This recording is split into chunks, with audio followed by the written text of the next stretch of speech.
Today is our 17th session of online problem solving session for JAM, NET and GATE aspirants, organized on behalf of Math Aspirants WhatsApp groups. So, in this 17th episode of our program, today we have Miss Minakshi Ghosh from West Bengal is with us to discuss some problems related with ordinary differential equations. Ms. Minakshi Ghosh, uh, now pursuing Ph.D. at Diamond Harbour Women's University, West Bengal, and she's completed her MSc from the same university with gold medal in 2019. I'm very happy to have her as the resource person for today's session.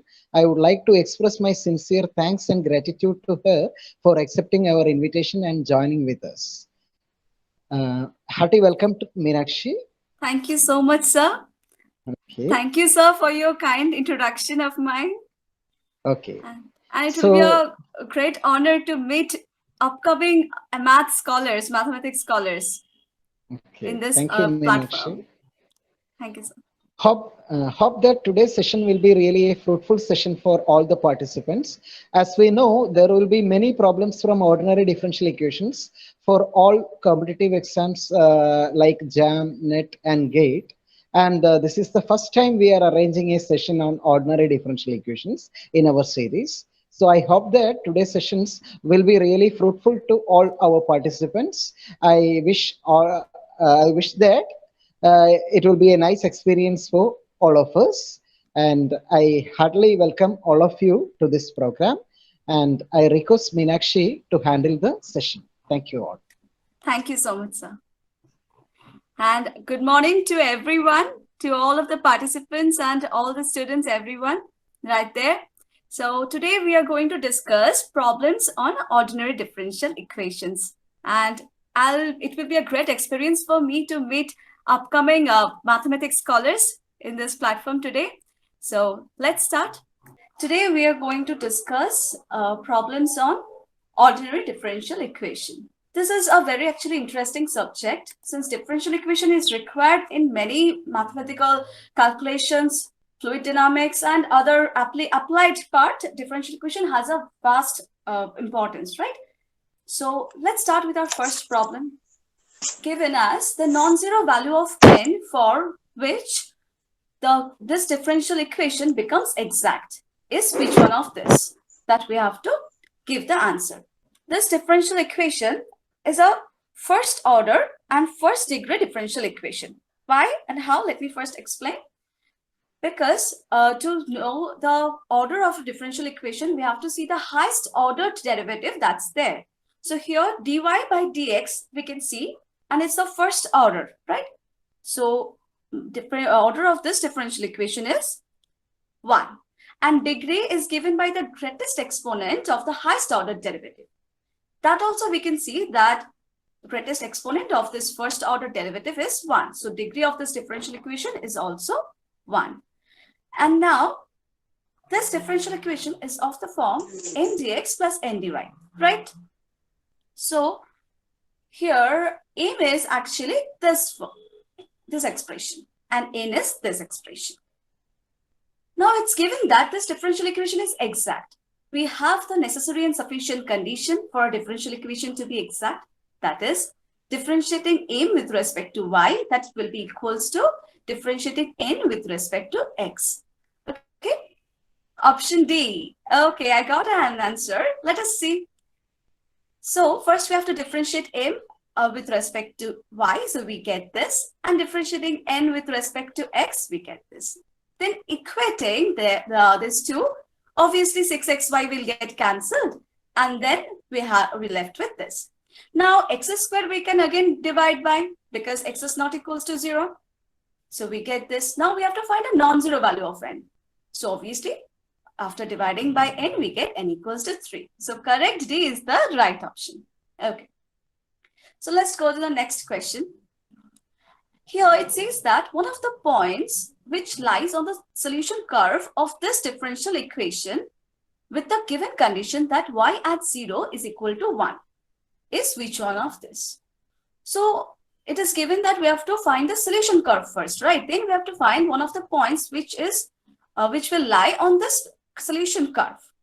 So now this also you can see is of the same form, right? The previous one, m dx plus n dy. So first check the exact condition that we have just now done in the previous sum. So dm by dy, that is derivative of m by y and derivative of n with respect to x gives me 1. So it is exact. Now how to find the solution curve?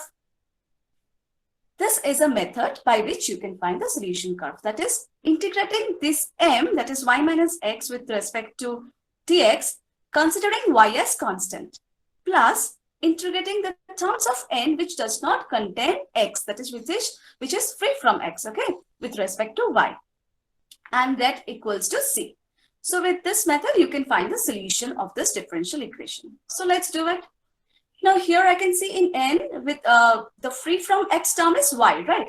So this is the term for this integration and these are the terms for this integration. And thus, after that, using the condition y at 0 equals to 1, we can find the value of c, isn't it? And then we have the solution curve, right? Now you guys check that this point, does it lie on this curve? And say me, yes or no? I'm waiting for the chat answer. Okay, answer in chat. No, okay. So, okay, first let us do in the simplest form. That is this 2xy I have multiplied 2. So it's no, correct. Next point, let's check. It will also not do. Okay, now you check number C, point 2, 1, put the values. Yes or no? Okay, it's yes. I got an answer, correct. And next one, obviously no, we got an answer, right? So let's go to the next sum. So this one, we have just put the values in the solution curve, x and y coordinates, and check that is it satisfying the solution curve or not. So it will lie in the solution curve when it will satisfy, right?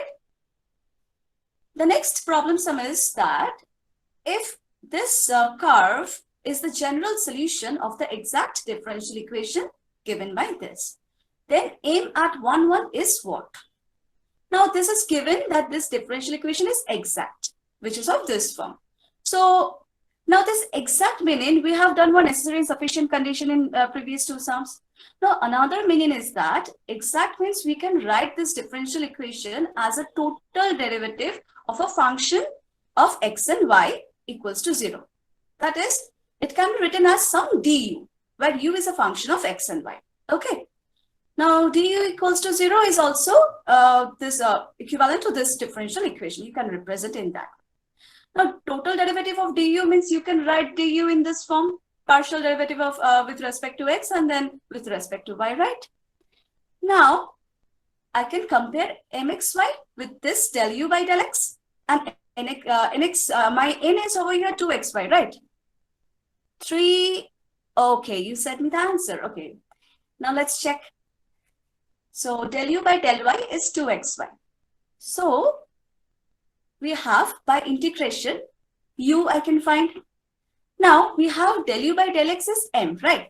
So again by differentiating this with respect to x, I can get m. So we have the solution curve formula that we have just now used. So this is my m. Considering this as m, I can do the integration, and this and in terms we have as 2xy, right? So free from x, which are the terms? 0, there is no free term from x. 2xy is the only term in n. So this is my solution curve.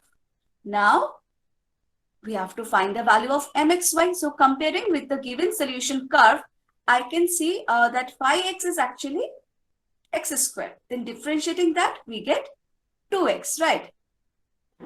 So then we can find mxy completely and put the values as 1 and 1. So get 3 correct answer. Next question says that solution of the differential curve is given in this form. Yes, say. Ma'am, excuse me. Please Okay. explain the previous one. Which point, if you have Once problem, you can say me perfectly. So means which step? Can you say me? First part, have you understood? That expression. Okay. Yes, ma'am. I have understood del u del y equal to 2xy. From there, This value. we have obtained y. Y mxy equals to y squared plus 2x. Yes, ma'am. Please explain this again. Okay, let me explain from this del u by del y. Then it's okay. So, Yes, ma'am. why we are just comparing this total derivative form of du. We are comparing this with the given differential equation. Okay. So, see, the coefficient of dx is here mxy, and here is del u by del x. So, that is equal. Now, du dy is with 2xy, right? And here it is del u by del x. So, this two I can equate. So, it's a differentiation with respect to y. Now, when you integrate a differentiation with respect to when you integrate with respect to y, we are considering here x as a constant. So, we will get a constant term as phi x. This part have you understood?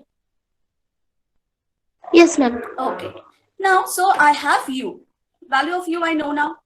Now, another thing that I have is differentiating u with respect to x is mxy.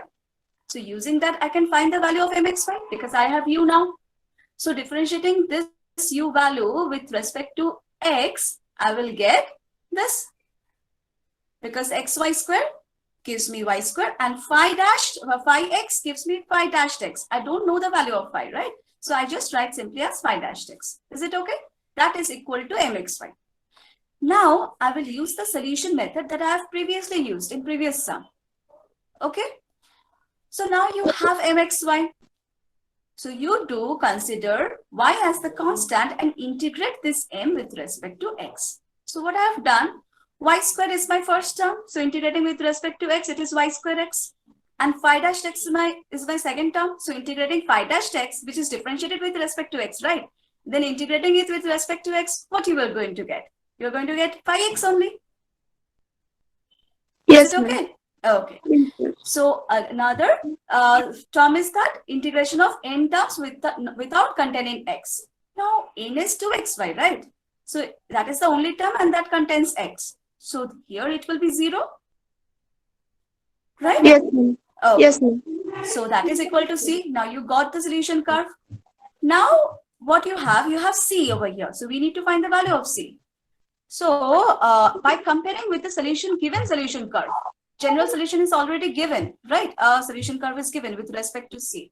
By comparing with that, okay, finding C is not required actually over here because we are just finding the value of mxy, right? Not the actually total solution. So phi x, I can compare with this one and find phi x. See, y square x is one term and another term is x square, right? So comparing with this, obviously this phi x will be x square. I got that. Understood? Now, I will find mxy. So, for that, I have what? Y square plus phi dashed x, differentiating with respect to x. So, I have phi x now. So, I differentiate that with respect to x. So, I got 2x. Now, I can put the values over here and find mxy. Isn't it? Yes, ma'am. So, I have done that only. Y square, which was over here already. And then phi dash x, which I have found. Okay, y square plus 2x. So now put the values 1 plus 2, that is 3. Is it okay? Okay, ma'am. Thank you. Okay. Now I'll proceed. You can ask me, okay? Whenever you will not understand, ask me. Now, you can also form the given equation in the exact form and compare. Yes, you can do that. Correct. You can form in exact form. Now, there are various methods, okay? You can find various methods to solve these problems. Okay, now this differential equation, okay, someone say me, is it linear or non-linear?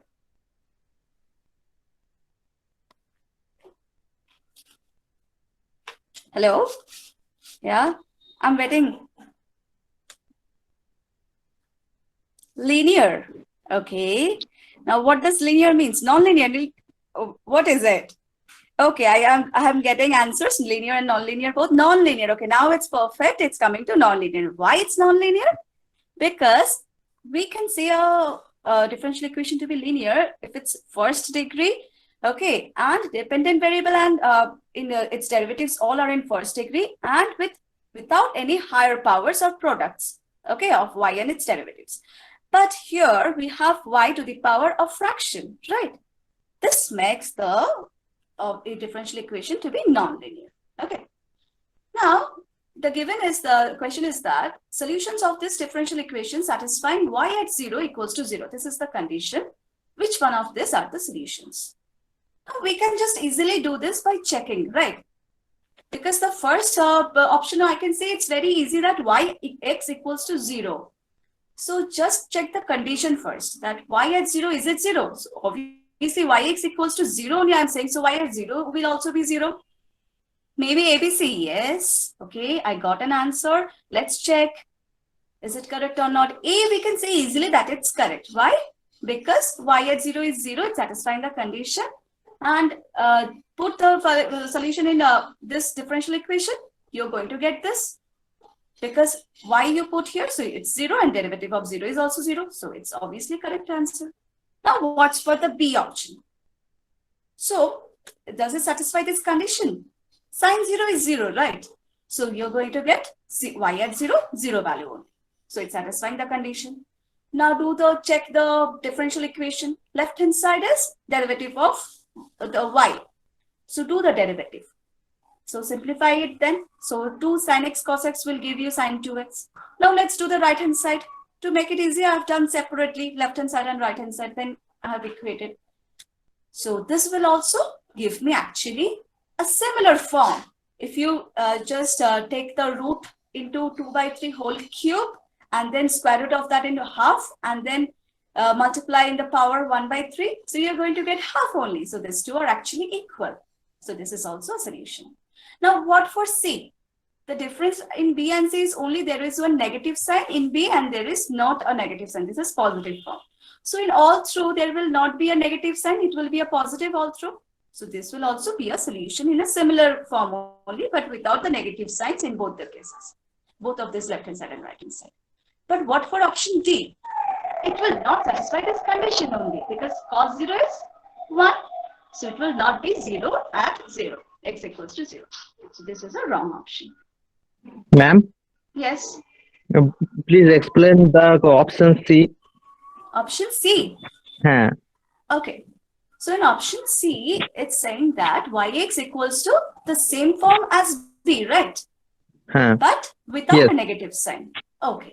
Now, that means when I put the value at y at 0, here the negative sign will not be there. And other than that, everything will be there. So here also sign at 0 is 0, right? Yes, sir. So it will satisfy the condition. Y at 0 is 0. Hmm. Now, you check the differentiation, that differential equation. Put the solution in the differential equation. Check the left hand side. So here also this negative sign will not be there, right? Yes. Huh. Okay. Other than that, if you do the differentiation, here will not get the negative sign. And other than that, everything will be there. 2 by 3 whole to the power half. Yes. Right? Huh. Everything will be Okay. there. Okay. Now in right hand side, if you put the yx in the place of y, so some negative number whole to the power 1 by 3 negative sign is coming out. If it's positive, negative sign will not come out. This negative will not be there. So that means other thing will be there. So these two are ultimately equal, right? Oh, yes. So left hand side have become equal to right hand side. That means the solution is satisfying this differential equation. Okay. Okay. So this is a solution of this differential equation. Understood? Okay. Let's move on to the next sum. So here it says that if x to the power h, y to the power h is an integrating factor of the differential equation given as this. So I can say this is of the same form as we have done before. But here another thing is given as an integrating factor. Now what is this? So we have till now done for exact differential equations, right? Now integrating factor is the function of x and y which you multiply with the differential equation. Then after that, the differential equation becomes exact. Okay, it's not exact now. Now after multiplying the integrating factor, this differential equation will become exact. So let's first multiply. Okay, now the question asks that we have to give an ordered pair for h and k. Okay, which one of this will be the ordered pair? So after multiplying, I got this differential equation. Okay, now we have the condition for exact. So this I can say is exact since I have multiplied with the integrating factor that is given. So we have the condition for exact. From that we can equate this. Okay, we can get this equation. After differentiating the m, this is my m now and this is my n now. Okay, because I've multiplied this. So differentiating this m with respect to y and this n with respect to x, I can get this too. You can see the power of y is coming in front. Okay, so this is differentiation in that respect. Now, just compare the coefficients of x to the power h and y to the power k. If you compare the coefficient, you will get k equals to h. Now compare the coefficients of x to the power h plus 1 and y to the power k plus 1. And use this k equals to h. So it's k plus 2 equals to minus of h plus 2. And then k equals to h I have already got. So it's actually this. From here you can find out h. So actually I have got h and k, right? K equals to h. So it's minus 2 and minus 2. This is my correct option. Understood this now? Anyone responds? Yes or no? Yes, ma'am. Yes, ma'am. Okay. Let's go to the next one. Here it says that an integrating factor of a differential equation is of this differential equation is which one of this? So here in this term, integrating factor is not given. You have to find the integrating factor. Now it is given in this form, right? So let us do del n by del y and check that is it exact or not. So you do the differentiation del n by del x and this del n by del y. So it's not exact. But if you just find the difference of this two, you're going to get this. And then you divide by n, we have certain rules, right? I hope you all know that we have a rule to check that what is the integrating factor. You have done a bit? Okay.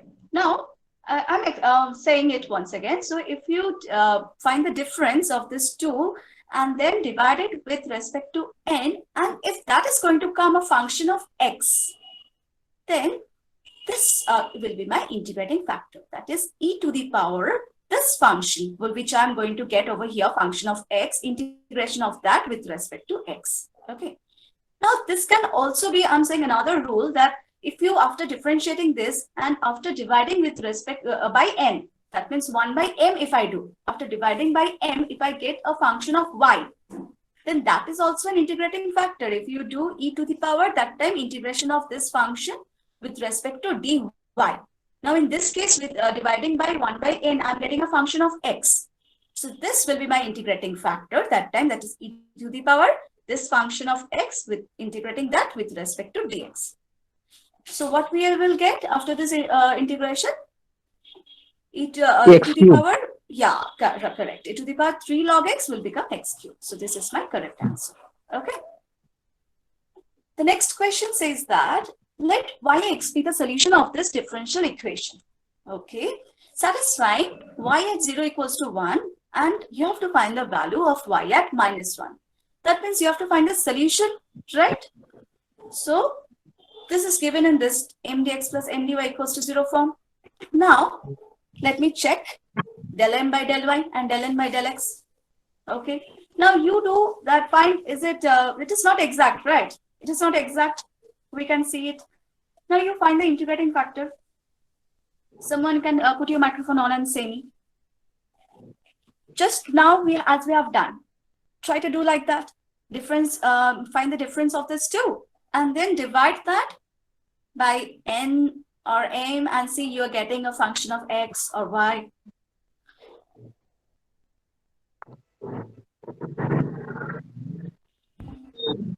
Hello. Yes. dn by dx minus dm. Sorry. dm by dy minus dn by dx. And then divided by n. Okay. So you got a function of x like that. Yes, Yes. ma'am. Okay. Yeah. So it's actually becoming 1, right? So we can say that it's a function of x and we can do the similar kind of integrating factor as I have found in the previous sum, right? So now using that, I can make the this differential equation an exact. That is by multiplying this integrating factor as we have done previously.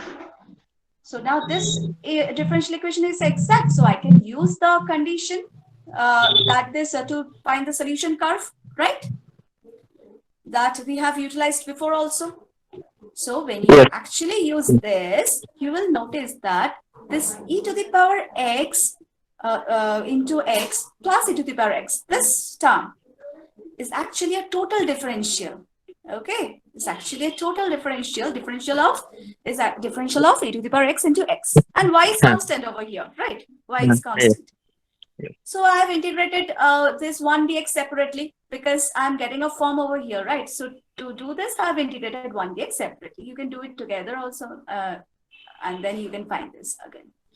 Now in this n, obviously 1 is not containing x, so I'll integrate 1 separately. So ultimately, I'm getting this solution, right? But here I have c. So using this condition, I can find the value of c. C equals to 1. So now I can find the exact solution curve that is of this differential equation, right? Now you can put the, first you can simplify this for your easy to put the value of -1, you can simplify this, okay? And then you can put the value as x equals to -1, and you will get 2 by 1 minus e to the power -1. Then multiply with e in numerator and denominator, you are going to get option B, okay? Is it okay? No doubt? Okay. Okay. Now, in the next question, it says that this differential equation, Ly, it's a linear differential equation, okay? So now that's why it's represented as L of y, hence used in that manner. The function of fxy is said to be an integrating factor of the equation if fxy into L of y is equal to 0 becomes exact. So they have actually mentioned the definition, right, of the integrating factor that we have just now used, isn't it? So here fxy they have used as 1 by x square y square. Now in the options they have given for us to check that is it an integrating factor. Please skip my, okay, so if is an integrating factor or not, and y equals to what is a general solution or is not a general solution. So first we have to check this for integrating factor. Now do that. By multiplying, we can find the m dx plus n dy form, right? As we have just now previously done. So this is my m dx plus n dy form. Okay. Now, is this exact? Let us check. You check for ny and say me, is it equal to this what I got in del m by del y, dm by dy? Differentiating this with respect to y, what I got, is it same? Yes, ma'am. Okay, so this is exact, right? So now from here, I can say that this f is actually the integrating factor. So option D will be wrong because it is given f is not an integrating factor. Now we can proceed for the next options. From this 3, we have to find the general solution, right? For these 3 options. So now this we have the formula. So use it. Acha, you can another thing. You can do another thing instead of using this formula. You can integrate m with respect to x, and you can integrate total n with respect to x y again. Okay, this with respect to x and this with respect to y, and then you can take common terms only once. That will give you the same answer if you use this formula or that way. Okay, we're actually going to give you same option. That's why only we are eliminating the terms that contain x, because it will give you a common same term. So here we can see that we have only 1 by x y square. So no terms are there free of x. So it's 0 over here. When you do this integration, after simplifying, you will get this. Okay. So here I have used constant as k because they have also considered k belongs to R as the constant. Okay. So to make it easy, we have taken k only over here. Now, you can simplify this once more to get a form as this y equals to 1 plus kxy. Now let's check the solution. What do you think about option B and C? Someone say me. Will it be a solution or not solution? Option B and C, there are same is given y equals to -1 plus kxy. One is given, it's the general solution, and one is given, it's not a general solution. So what do you think about this two?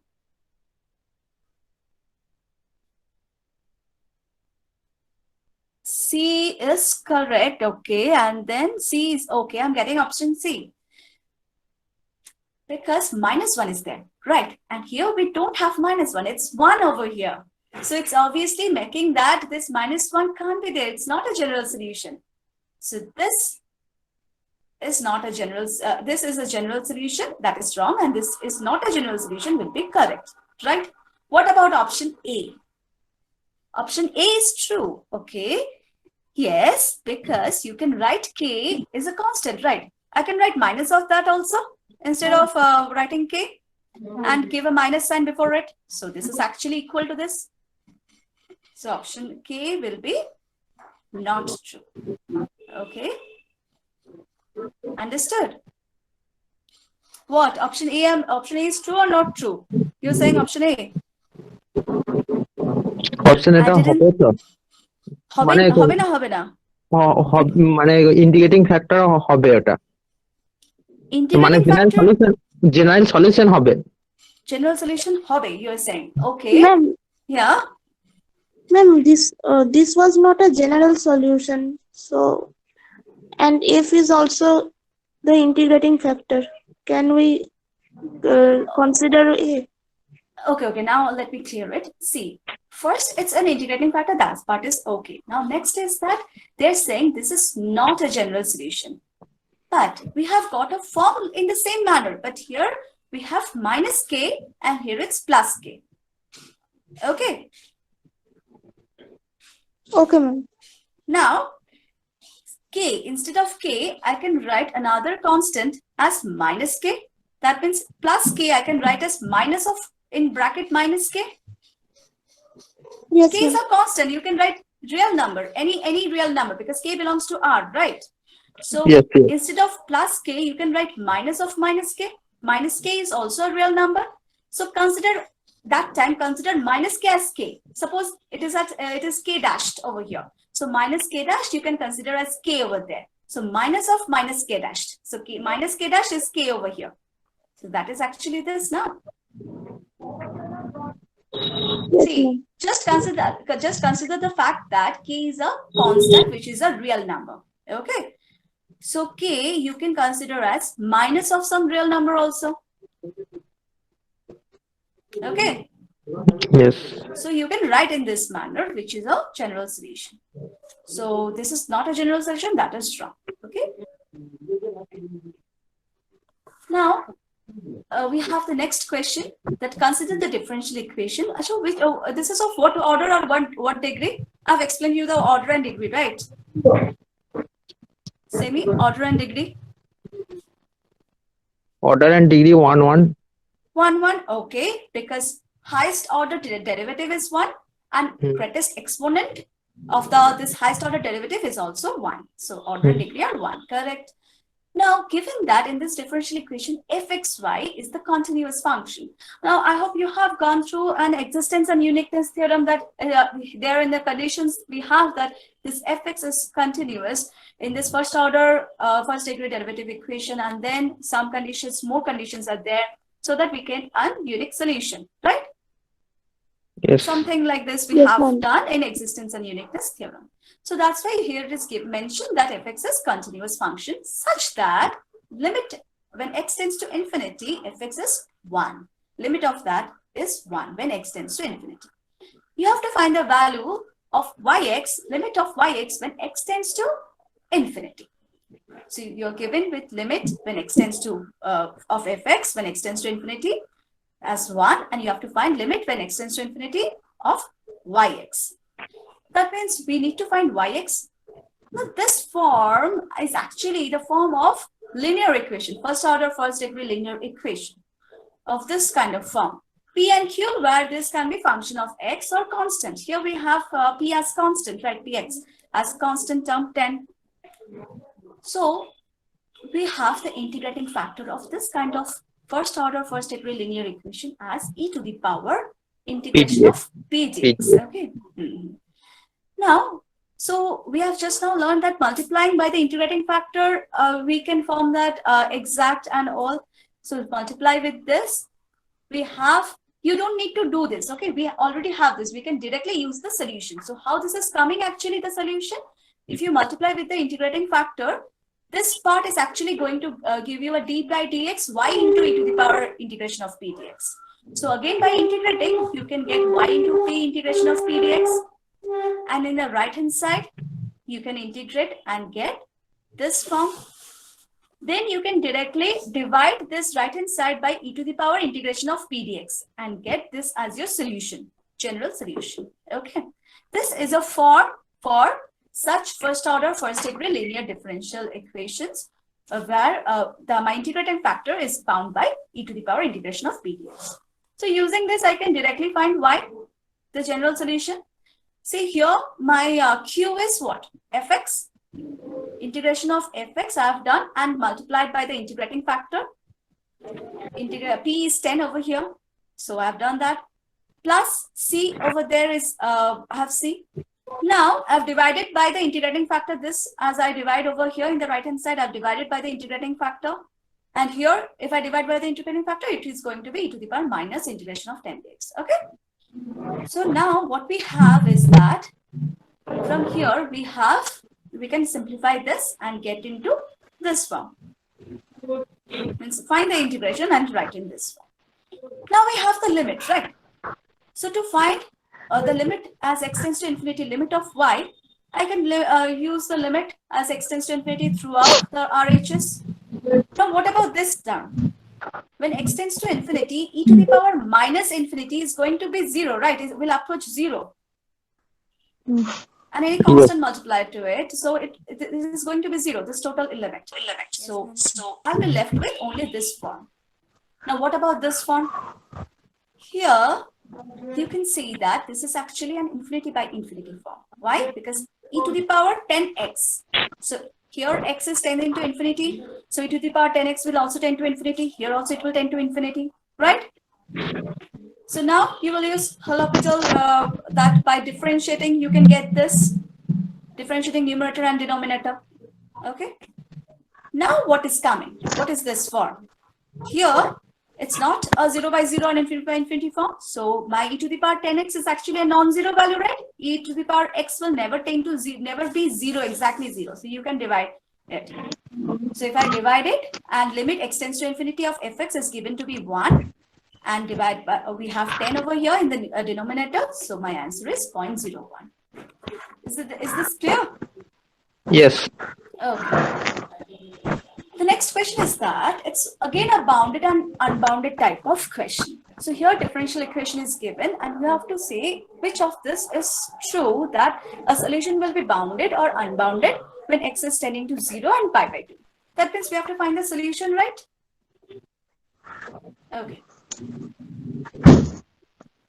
Now, this is also, you can notice, it's a first order, first degree linear equation, linear differential equation, right? As we have done previously. How you got the derivative? What derivative? What derivative you're talking about? You can say me. Previous question. Okay, let me go to the previous question. Which one?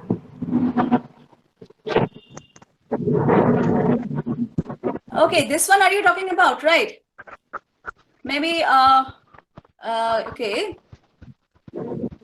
Yeah, this one. This derivative you're talking about, right? So here, maybe it's wrong. Wait, let me once check. Fx, integration of fx with respect to e to the power 10x and plus, okay, there will be a plus, then 10 e to the power 10x plus integration of fx.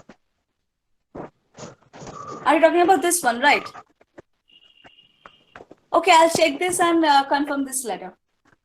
Maybe you're talking about this only. I'll check this and confirm this later. Let me proceed. Okay.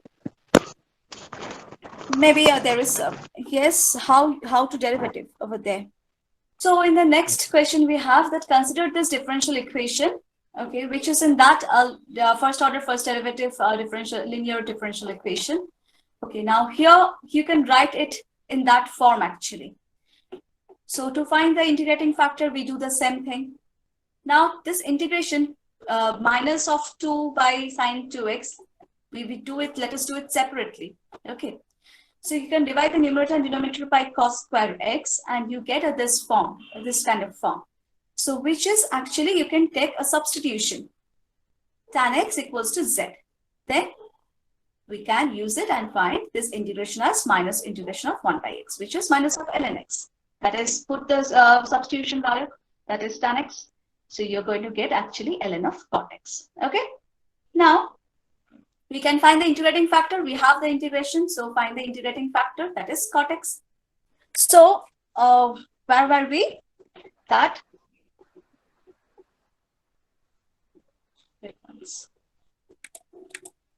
yeah, we have done up to this integrating factor finding, right? Yeah, up to this we have done. Now we have to find the solution to check that it is bounded or unbounded, that condition. So multiplying by the integrating factor, you can find the solution. Now, is everything okay now? Let me once just check. Is everything video and screen and everything is okay? Yes, yes, Oh, yes. okay. Okay.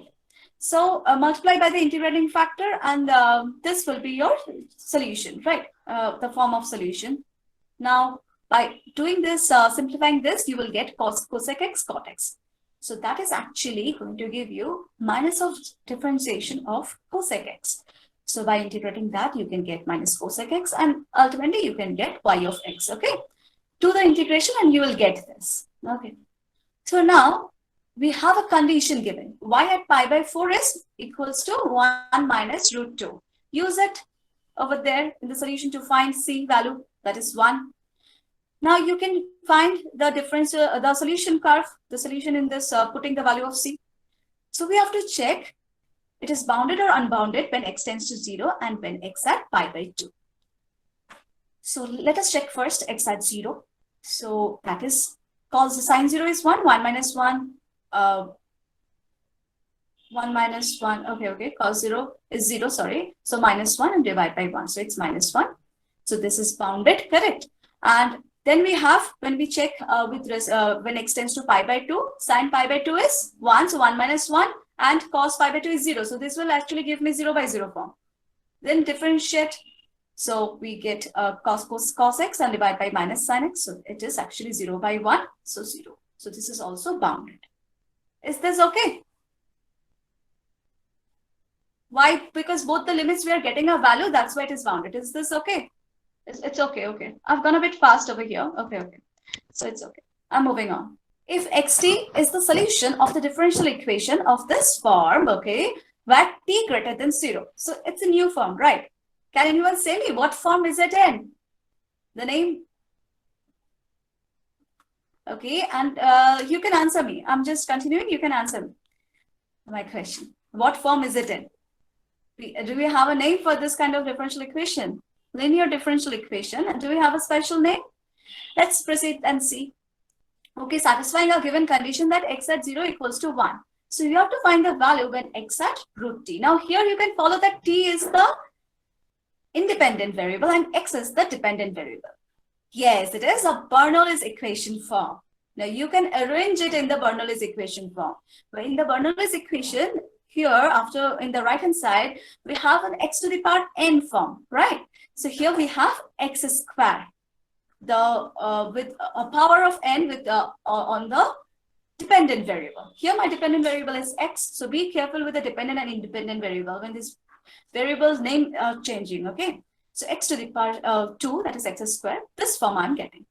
Now, how to solve this Bernoulli's equation? You divide by x to the power n all through. So here we have x square and divide by x square and get this. Okay. Now use the substitution v equals to x to the power 1 minus n. So 1 minus n is what over here? 1 minus 2, that is minus 1. So that is 1 by x I can consider as v as my substitution, 1 by x. So then I find by differentiating dv by dt, which is equal to actually minus 1 by x square dx by dt. And you can see over here, minus of 1 by xt is is your second term. That is minus of vt. So take all the minus to your right hand side and it will be minus of tq. Okay. So now this is of the form, the previous that we have already done, first order, first degree, linear differential equation. We have gone to that form. So now you can find the integrating factor as before. Multiplying with the integrating factor, we are going to get this. Here we take a substitution. Z equals to t square. Okay. Now differentiate that and use it. So here we are left with 2t will go with this dt to give me dz and t square will remain. So 1z will remain. Okay. Now this integration, when you do that, you will get this. Okay, by bypass, when you do, you will going to get this. So we have a C, right? You substitute the values of Z with T square, and then we are going to get this. We have one C. Now we have the condition. Okay, first let us find V. Okay, because this V is equal to 1 by X, right? So put the value of V. First, if you put the value of V, you're going to get in terms of X. Then we can use the condition. X at 0 equals to 1. So put T equals to 0 because this is X depending on T. So put T equals to 0 and you're going to get the value of C. So now we have the solution of this differential equation in X and T form. That is, X is the dependent variable, which is depending on T. T is the independent variable of this differential equation. So now we have to find the value of X at root T. That means T equals to root T. If I put over here, I'll get the value, required value. Then if you simplify, this is going to get cancelled. This will become 0. It will be actually minus E over here. Okay. After you simplify, you will get X at root 2 equals to minus E. So that value is this. Now you have to give this answer and correct up to 2 decimal places. So this is your answer. Is Bernoulli's equation okay? Have you understood it clearly? Or why we are dividing, means any step if we are dividing or what is happening, any doubt if there is, you can ask me. Yes, ma'am? Okay. So I'm proceeding. So we have done a Bernoulli's equation just now. Now next we have a solution is given. Y at X equals to a solution is given. Okay, of this differential equation, which is, this is of what order? Second order, right? Highest order of this differential equation, highest order of derivative is 2. So this is a second order first degree differential equation. And the solution is given. Then it is given that which is satisfying this condition. Okay, now you have to find Y at 0. But see, we don't know the value of lambda, so we have to find it. Okay. This is with a constant coefficient. Now, such differential equations with a constant coefficient, you can use a trial solution, non-zero trial solution. Y equals to a to the power mx. Consider this as a non-zero trial solution. So, after that, we can get the auxiliary equation in that way. Because if you put a to the power mx, it is going to give you m square plus n minus x equals to 0. So this is your auxiliary equation, which you solve and get the roots of this equation as minus 3 and 2. Now, when we get two distinct real roots, my general solution will look in this form. C1 and C2 are the constant, arbitrary constants multiplied by e to the power of each of these roots. Okay, this is your form of general solution when two distinct real roots you are getting. Now, you can follow another thing that in a second order differential equation, you're going to get two arbitrary constants. Like that, it will follow. Okay. So, we have B not equals to 2. That means beta not equals to 2. So, beta is what over here? Minus 3 because we have 2x and minus 3x. So, that means beta is minus 3. That means I can get C1 and C2 as 1 and lambda. Compare with this one and we can get this. So my differential solution of this differential equation is given in this form. Now we have a condition given, right? Derivative of this differential equation at 0 is equal to minus 5. For that, we have to do this derivative first to use that. So after doing this derivative, we will use this condition. Put 0, x as 0 and this equals to 5. You are going to get lambda value. Then put the lambda value, you're ultimately getting the solution curve of this differential equation. Now you can find the value y at 0. Someone do and say me what is the answer? See? Yeah, obviously e to the power 0 is 1. So it will be 5, 1 plus 4. E to the power 0, all are there. So 1 plus 4, it's 5. That is your correct answer. The next question is again of a second order differential equation, but it's non-homogeneous. And here we have to find the particular integral of this differential equation. Now there are methods find particular integral. Here we are using this after considering this derivative as d by dx as d operator, and after simplifying this derivatives, this differential equation in this form, that means d squared for second derivative, d for first derivative, and d to the power 0, suppose 1 for your y. So you can say, get this differential equation in d operator. Now using that considering this d operator function as fd, we can find the particular integral in 1 by fd of x, this d operator form. You can find particular integral in this way also, and other methods are also there, okay, to find the particular integral. Another sum we will do of particular integral in another method, okay. So here we are using this method. Now you can, this function of d, you can just write in this form and compute as the factors. Then you can do this partition, okay, in this way. How we have done this, if you want to know, I can say that you can write as a by d plus 1 minus plus b by d plus 2, and just equate the numerator. So the numerator is going to be a into d plus 2 plus b into d plus 1, right? And the denominator is d plus 1 into d plus 2. So that is equal to this denominator. But numerator over here will be a into d plus 2 plus b into d plus 1. Equate that with 1, you're going to get a as 1 and b as minus 1. Equating that with 1 means coefficient of d will be 0 over here, because nothing is there, and equate the constants as 1. You're going to get this.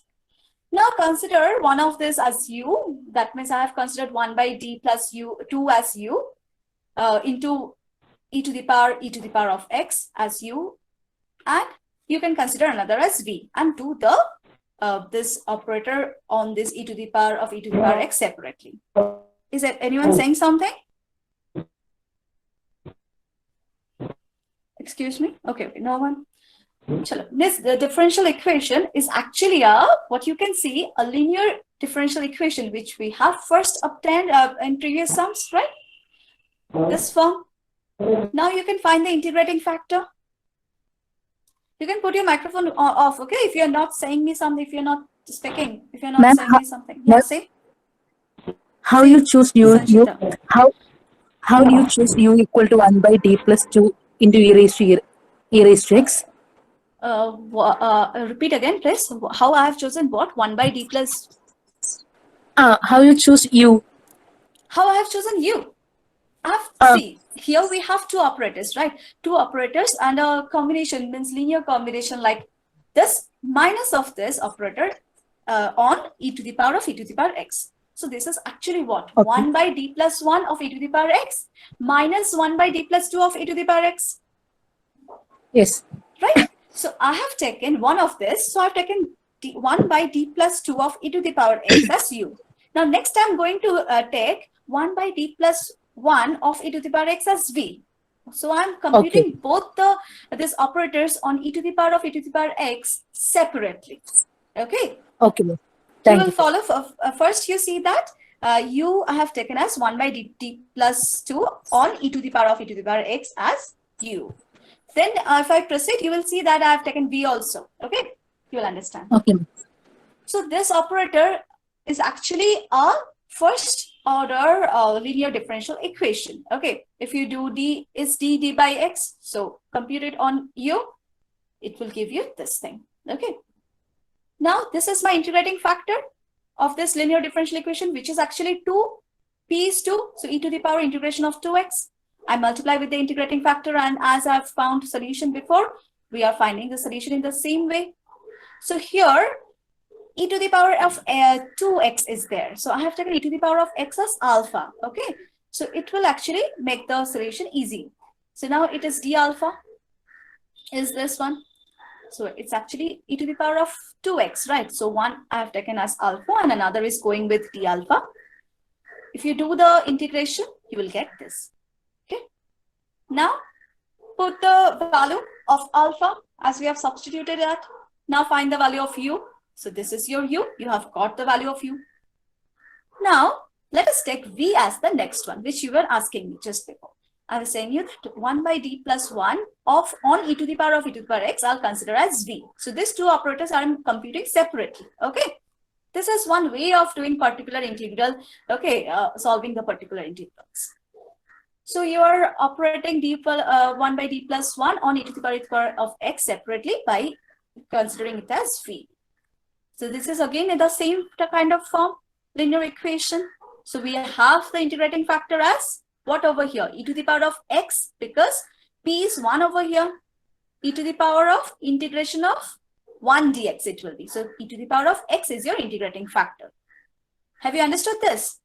I have not written that integrating factor term, which I have just mentioned now as e to the power of 2x. Okay. Here is e to the power of x is the integrating factor. So I've multiplied it on both the sides. Now you can again consider the same substitution. Now for this case, e to the power of x is only there. So it will go with this d alpha only. No alpha will remain. So it's actually the calculation is going to be easy. Substitute alpha as e to the power of x. You are going to get this as your v. V into e to the power x. And then v is after you divide by e to the power x, you will get this as your v. So we have obtained u and v separately, right? Now we have to find the particular integral, which is a subtraction of these two. So we have to subtract this two. And after you subtract, which option you get? C. Say me, someone. C. Okay. Check which option. C. If you subtract this, what is happening? E to the power of minus x is there, na? This is going to be cancelled with this first term. Option B.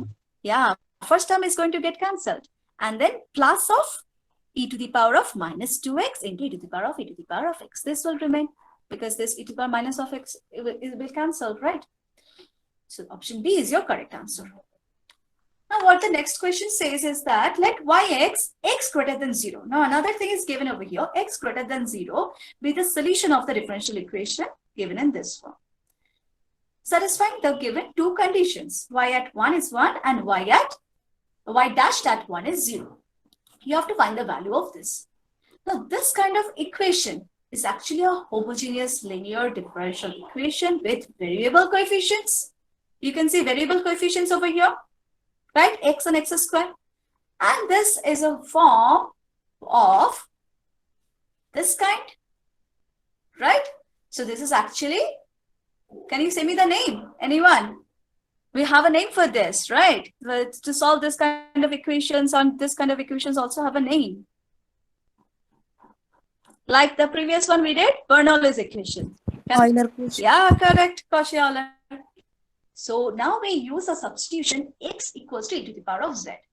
This we can use only if it is given x greater than 0. Why?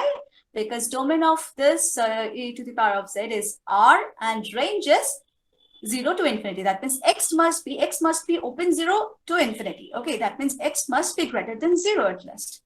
Okay, so x greater than 0 is given, so we can use this substitution.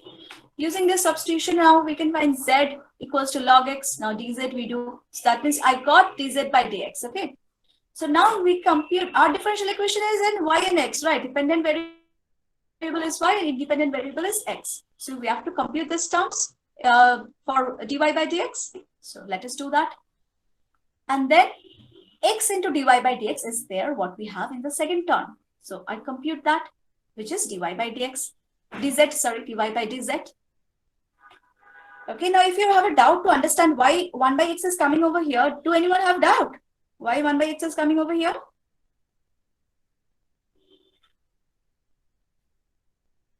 No? Okay. So it is actually coming by dz by dx, okay? 1 by x. So d2y by dx2, then I compute, which is this. So x square into d2y by dx2, we have for this, okay? Now, this too you can use in the differential equation to get this form, okay? So we solve this. This is a differential equation with second order with constant coefficients. We can use a trial solution, non-zero trial solution. Next, we have the auxiliary equation. We find the roots. Now here we have two equal real roots. So this is my general solution. Okay. Now you can find the general solution by substituting z equals to log x. So we get this. Okay. Now we have the condition, right? We have a condition. So use the condition to find C1. Now again we differentiate and use the condition to find C2. We're just using the conditions, differentiating and using the conditions to find the values. Then we have the actual solution, general solution of this differential equation. Now, as it was required in the question that we have to find e square into e to the power e of e at e square into e at e. So we are just putting the e and multiplying that with e square. So we are going to get 1 because this e square into e to the power minus 2 will get cancelled. So we will get 1 plus 2 equals to 3. Okay. So 3 is your answer. Now, next question says that solution of this differential equation that passes through the point 1, 1 is which one of this?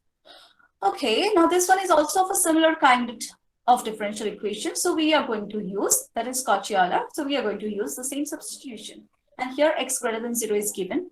So no problem with that. So we are going to use the same substitution. I'm just going through it fast. Okay. So this is what you will get after substituting. Now use the trial solution. And then you are going to get the roots. Okay. So this is my general solution. Now, which one of this will be the point? For that, we have another point given, right? 1, 1. So take that condition. And we are going to get, okay, first I've computed the general solution. Substitute z with log x. And this is your general solution in terms of x. Now you can put the values of y and x.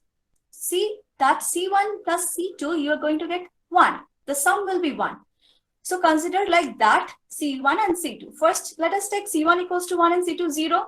That means it will be root x, y equals to root x. None of the options are done. Then just easy another solution if you take 0 and 1, you're going to get 1 by x. If C1 is 0 and C2 is 1, then 1 by x you will get. So y equals to 1 by x is your correct solution. Now you can also check with half and half. It will no other one C1 plus C2 so that it is 1. No other such solutions is going to give you this other options. Okay. So if you take this, you will get this as your correct answer. Okay. Now next question says that yx equals to x into vx. And this is your solution. Given differential equation is of this form.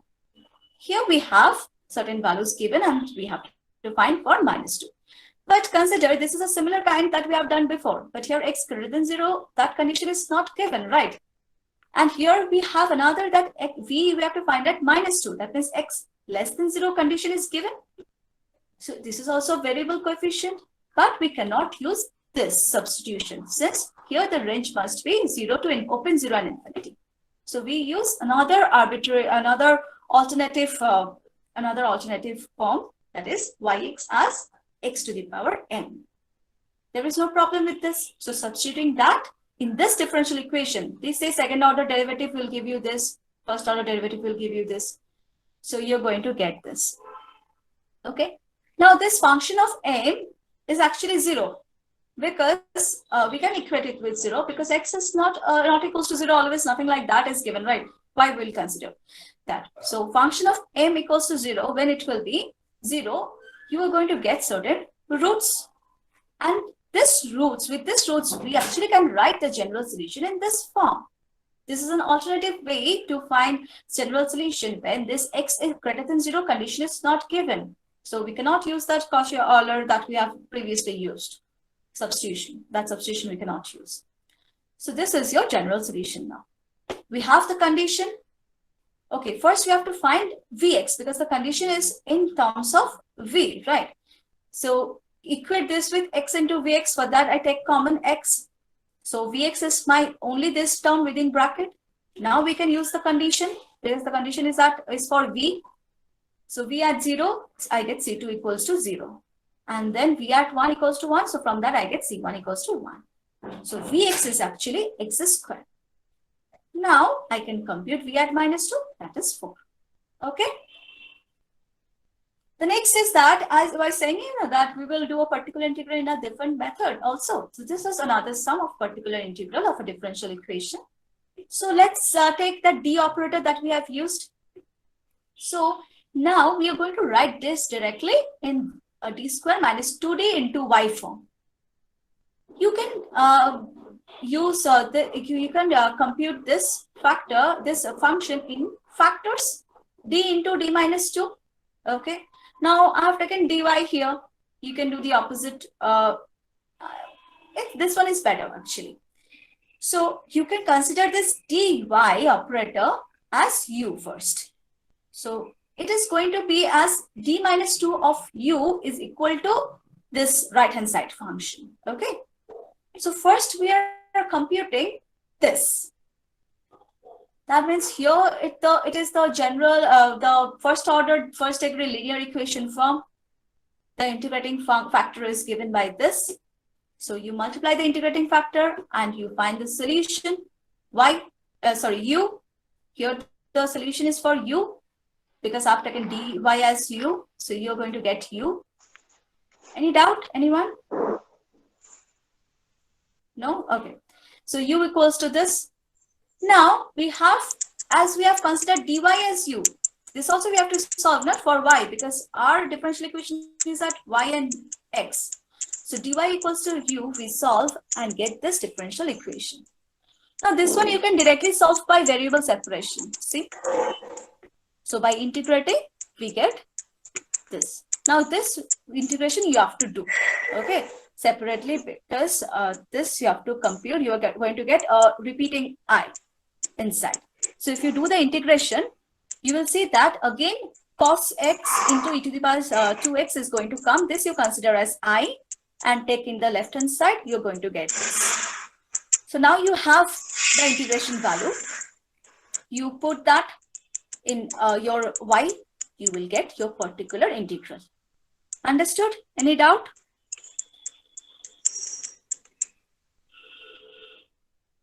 Any doubt?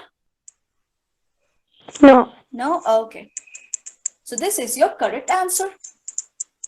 Okay. Next we have yx be the solution of the differential equation this. Okay, someone say me this is a second order, right? Or first order? Second order or first order? Second order. No. Okay. This is a second order, but we can directly do this into first order integration by just first order differential equation by just integrating them. Because this is in the form of d of something, and dx, if you consider this as separable, dx you take with x, then by integrating you will get this form. Now you can use the condition, because dy by dx condition at x equals to 1 is given as 0. So use that condition to find the value of c. Okay, so we got dy by dx equals to this as my differentiation, which is our first order differential equation. Okay. Now you can solve this again by variable separation, which you have done previously also, and integrate that, you will get the solution with a constant b. Now we have another condition also given to find this constant b. So use that to find b value.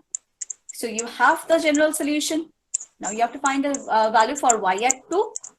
Right, x equals to 2, you will get the solution for x equals to 2, which is 3 by 4 minus half of ln2, that is b. Okay. Now let me go to the next question. Here it's saying that from f to r to r is a differentiable function which is in this form, f dashed of x is equal to fx, okay, for all x, such that this 2, f of alpha x and f of beta x, are the two non-zero solutions of this differential equation, satisfying these two conditions. And you have to find the value of p over here, which is not given. Now, this is a second order first degree differential equation that you all know with constant coefficients, p value which is a constant. Okay. Now, f dashed x equals to fx, this condition is given. From that, let me first find the value of fx, what this fx function is, because my solutions are given in that form only. For that, we just integrate it with respect to dx. Okay, take this integration and we have a fx value, which is where we have a constant c. Now we have two conditions, right? Use that condition. So first, before using that, f of alpha x and f of beta x are actually this forms. Now we can use the condition. So you put the value c of alpha e to the power alpha x and this. So it's going to be alpha plus beta in the power in the left hand side of e, power of e, and 2x in the power of e in the right hand side. So this I can actually equate, because if these two are not equals to, these are actually going to be some linear independent, and C will be 0 that time, but that will give me a non-zero solution. If C is 0, it will be a non-zero solution, but here it's it will be a 0 solution, but here it is mentioned that alpha x, f of alpha x and f of beta x are non-zero solutions. Okay, so this C is not 0. That's why I can directly say that alpha plus beta is equal to 2. So from that, we are getting, since C not equals to 0, we are getting C equals to 1. Okay, this part is okay. Now no one is responding. Okay. Now I'm taking the next condition. Okay. Okay. So I'm taking the next condition. So here, now I can put the value of C, and since I've got fx, so it will be e to the power alpha x and e to the power minus of beta x. So from here, I can directly get alpha minus beta equals to 1. Now computing this two, we can find alpha and beta values. Okay. Now since we have this, alpha and beta, we have. Now this, I can use the non-zero trial solution to find the auxiliary equation, right? So if I have the roots of the auxiliary equation as m1 and m2, this will be my general solution. Now, given that the solutions are in this form, e to the power some alpha x and e to the power beta x. That means this m1 and m2 are alpha and beta actually that are given. Now we know that in quadratic equation, sum of roots is actually minus of the coefficient of your first degree term. Okay. That means minus of p by 4 is equal to minus of alpha plus beta. From that, you can get the value of p. Yeah, Semi, say. Ma'am, m square minus p by 4 m plus 3 by 4. From where I'm getting this? No, ma'am.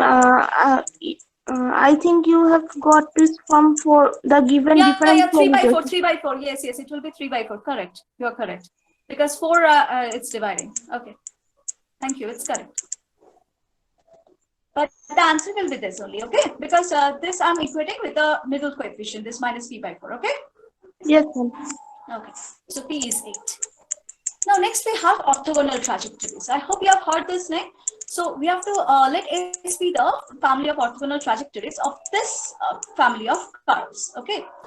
Where if C belongs to S and C passes through a point that is given, you have to find that then C passes through also which of these points, you have to find that. Okay.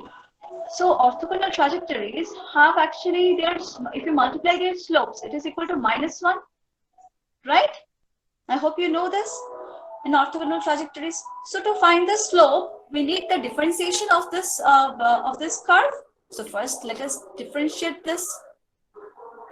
Now we have that dy by dx equals to minus of 1 of dy by dx. This we can, if we just put this instead of this dy by dx, we'll get the curve of this orthogonal trajectories, since the product of their slopes is equal to -1. This we have.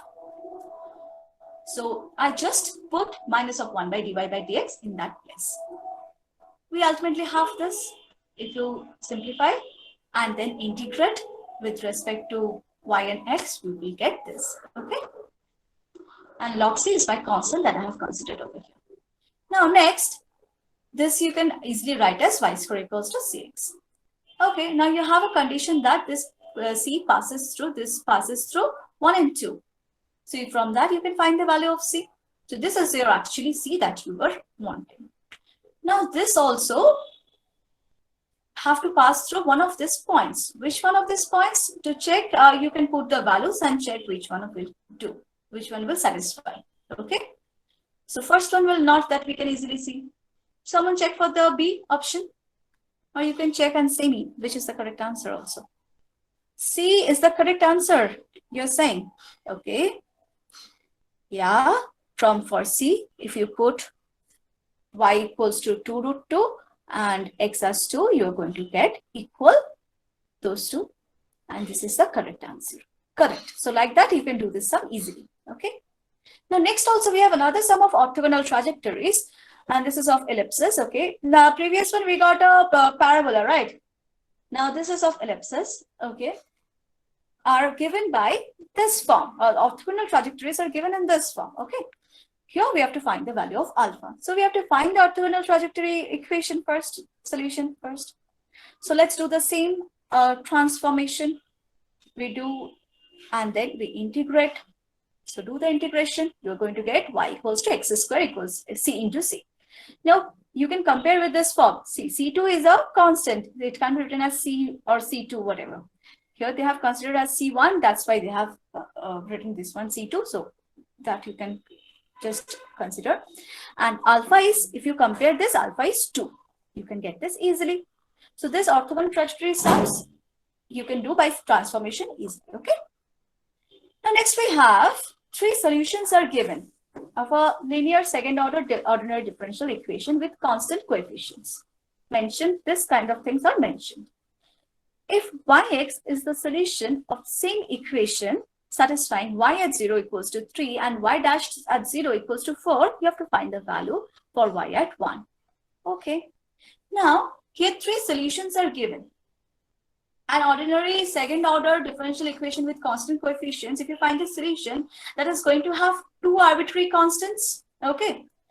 So it's actually, I can take a general form of this differential equation and I have considered a non-homogeneous one, okay. Now the general solution will have a 2 arbitrary constants, which I was saying, their linear combination, also a solution. Yes, that only we are going to come, correct. And you can utilize another condition also in that, in additional to that. So you can see from this solutions easily that C1, C2 will be with the complementary function, okay, auxiliary equation, and YP will give you from the non-homogeneous part, okay, if there is any. Okay. Now, as you are saying, their linear combination will also be a solution. There, it can prove that it is a solution if the coefficients, the sum of their coefficients is equal to 1. This can be proved. Okay. Now, you can also consider from this solutions, if you just observe that x is common in all, right? So YP must be x. Okay. And we can use this condition also to solve this by considering a linear combination, and the last one we are consider as 1 minus C1 minus C2. So this linear combination is I consider such as this Yx is a solution. Yes, say.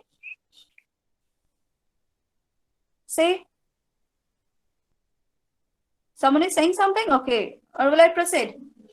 Okay, let me proceed. So this linear combination is a solution. Like that only we have considered over here. Now, if you simplify this, we are getting x plus. Here you can see the arbitrary constants I'm getting. That means from here, if I compare, x is the particle integral, right? And these two are the form of the auxiliary equation. Okay. Now, conditions are given. To find C1 and C2, we have 2 conditions. Let me first differentiate this. So if I differentiate, I'm going to get this. Now use the conditions y at 0 equals to 3 and y dashed at 0 equals to 4. First, here since we have 2 arbitrary constants, I use the condition for y dashed first because this will give me C1. Then I utilize that in this yx condition, okay, to compute C2, that is 3. Now we have the general solution that will be, that is a solution of this, okay. Now, we have, they are asked me to find the value at 1. So put 1, you're going to get 3 plus 1 as your correct answer. Is this okay? Have you understood? The linear combination will be a solution considering this condition. And also you can consider from the observing the solutions that your x is a particular integral and your this e to the power x and next these 2 terms will give you the complementary form. Okay. So this is your solution. Next question says that yx equals to this form is a solution of this equation. Okay. Now here x value range is given. This will be useful maybe for integration for trigonometric part. Okay. Since we have trigonometric functions over here. Satisfying these 2 conditions. Okay. And you have to find the value of v. Now here also again you have to find the value of v. Okay. Correct up to 2 decimal places. For this, we have to find the solution first. So, Now you have a solution. Okay. Actually, the finding of solution is not required because we have one solution, but maybe in terms of v of x function, we can utilize it in this differential equation to solve and find the value of v of x. Okay, we are going to do that only. In this differential equation is a second order, so I need first order and second order derivatives of yx to substitute. Please. Yes. Previous question explain, ma'am. Okay. Previous question explain, ma'am. Previous question. Okay. This one. Achha, which part can you specify? Yes, can you specify which part? See, their linear combination will be a solution that was correct, and considering this condition that the sum of their coefficients is 1. So I have considered the linear combination in this form from the beginning. Okay. So, yes. Minakshi, no need to do that because we will upload the video so that they have missed that question explaining part due to network problem.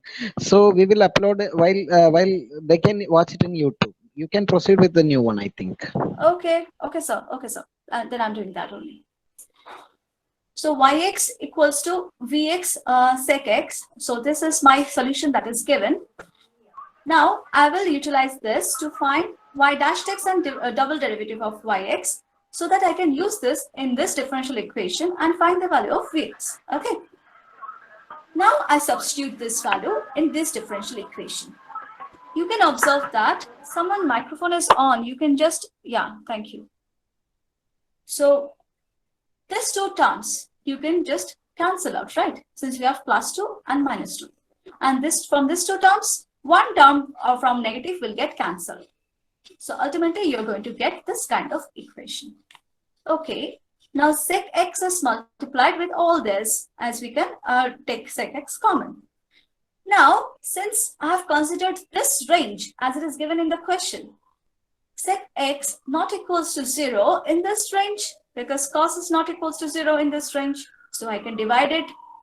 Now we are getting this second order differential equation with constant coefficient. So you can use the auxiliary equation form and find the roots. Now we have a complex root, right? So this will be my general solution. I hope you all know that if there is any real number, so e to the power of real coefficient into x will be your term that will be multiplied with this trigonometric expression, okay? And this is from the imaginary part form. Yes, say? Ma'am, how did we get v double dash plus 6v equal to 0? See, sec square x minus tan square x is equal to 1. So v double dash plus 5v plus Okay, 1 equal to 0. Okay, I guess I have missed one v over here. Yeah, some v must be multiplied with this one. Yeah, v must be multiplied with this one, right? Isn't it? Yes, ma'am. V must be multiplied with square x minus tan square x. V must be multiplied with this. So this is while typing, I have missed one v over here. Let me write now only, okay? Because this is going to be uploaded in this YouTube, right? So this is actually multiplied with a v, okay? Is it okay now? Can you all see? Yes, ma'am. Okay. Thank you. These are typing mistakes, okay?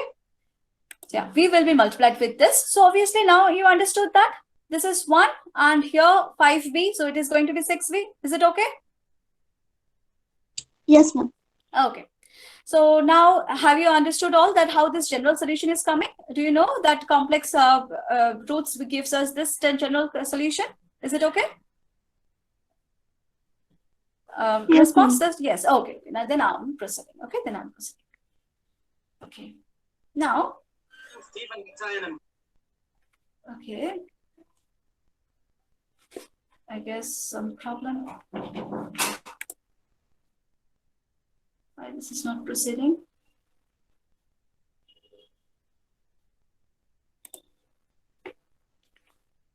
Yeah.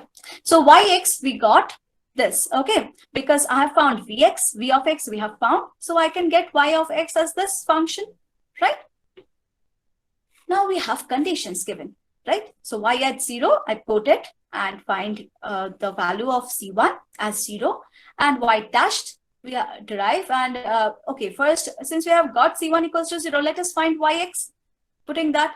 So it will be simplified to find y dashed x. So y dashed is this, and then put the value. You get C2 equals to 1. Now we have yx as the general solution. So you have vx also, just compare with that. Okay, this I guess it's repeated. Okay, this is repeated. This is also repeated. Okay, I'll leave it. This is repeated. You can understand this. Let me proceed. So Vx is actually this part. Okay, if you take common sec x, what is remaining? What is remaining from here? If you put the value C2 equals to 1, so 1 into sine of root x. So sine of root x is remaining. Now put the value pi by 6 into root 6. Sorry, you're getting half. Now you have to write the answer in correct up to decimal places. That means half is what 0.5 you can write, or 0.50 also you can write. Okay. So next question says that if yx is a solution of this initial value problem, this differential equation where two initial values are given at y at 0 and differentiation of y at 0, you have to find y at ln2. That means you have to find the general solution of this first. This is with constant coefficient. Microphone is on someone's. So we do a trial solution, use a non-zero trial solution and find the auxiliary equation as we have done before. Now here also we get two equal roots. Okay. Now, like that, I hope you can understand how it is proceeding. I'm just moving on fast. We are putting the conditions. Okay, y at 0 and y dashed at 0 and y at 0. The conditions after I put, I get C1 and C2 values. So this is my general solution. Now we have to find the value y at ln2. So instead of x, put ln2. You're going to get this form. So if you simplify it, you will get ln2 plus half. You can calculate it and find it in two decimal places, 1.19. Okay. We have the next question, a very interesting one, where it is given that yx is a solution of this differential equation. Now you can see that this is a first order linear differential equation. Okay. Now, given condition is that for x greater than equals to 0. Okay. And y at 0 equals to 0, a condition is given. But if x is what we can see, is this continuous or non-continuous? Not continuous, ma'am. Yes, at which point? At x equal to 1. Correct. So, but we can solve for continuous, right? So this one, what we do, we can find a unique solution for the continuous part. So what we do for this one, we separate this and solve it separately for this region and for this region. Okay. But remember, while doing this, we are just separating the function of fx. That means we are just, these two differential equations have been made by changing the fx form. One as 2 and once by putting it 0. But y is remaining differentiable, so y is remaining continuous. Understood this? Because y is continuous in this region also, y is continuous in this region also. That's why it is differentiable, right? It is differentiable means only it is continuous. So now, it is actually of this linear equation form. So my integrating factor is going to be that we have just done previously. So this is your integrating factor, and if you multiply, this is your solution. But I do the solution separately for the region 0 less than equals to x less than 1, and separately I'll do later for x greater than equals to 1. So for this region, this is my equation of this solution. This is my solution equation, right? Because fx is 2 in this region. Is it okay? Okay. So Yes, ma'am. y equals to this. Okay. This I've done by just multiplying, dividing by e to the power x. So now I can use the condition that is given. Y at 0 is 0. You use the condition and find the value of C1. So we have the general solution for this region. Done. Now do it for x greater than equals to 1. Similarly, so fx is 0 over here, right? So now I can find y equals to this as my solution of this x greater than equals to 1 region. Okay. Now, from this two, actually, as I've said before, y is differentiable. So y is continuous. That means y is continuous at 1 also. Okay. That means limit at x tends to plus 1 plus and limit at x tends to 1 minus is actually equals to y at 1, since it is continuous.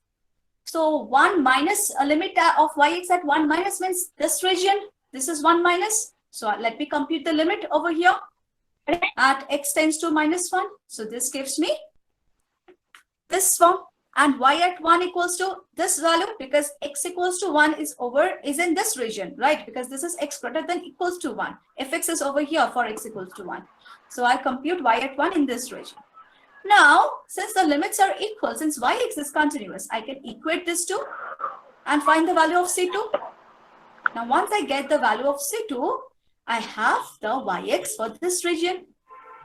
Now you can see the options. Yeah, this option, as I can see that all the options are same as this.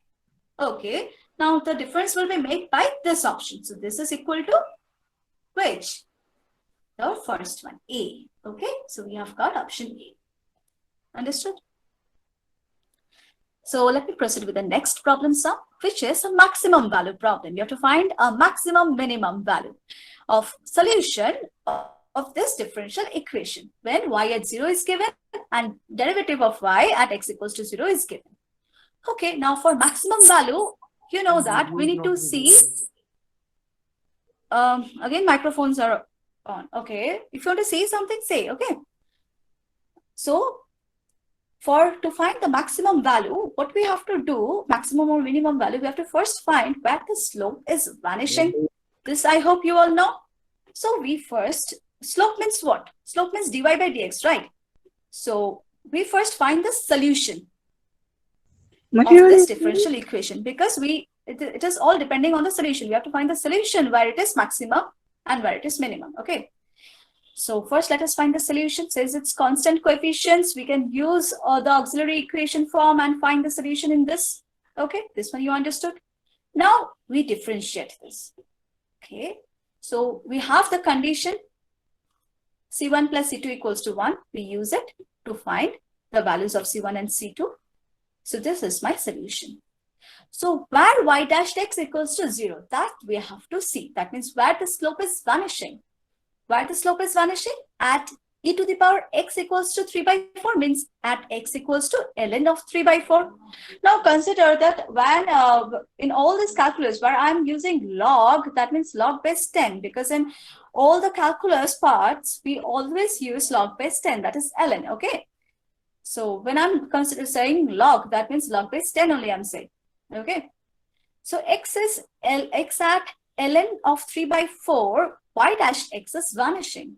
That means it is maximum or minimum.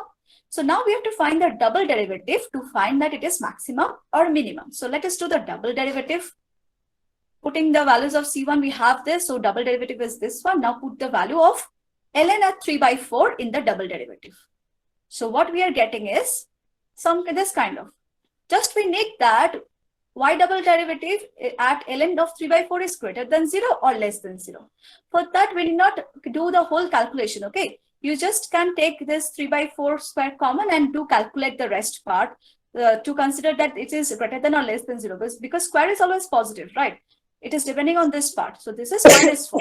That is less than 0. Any doubt? Please put your microphone off. Please put your microphone off. Ashton, keep your microphone on. Okay. So see, I have got that double derivative of y as less than 0. Okay.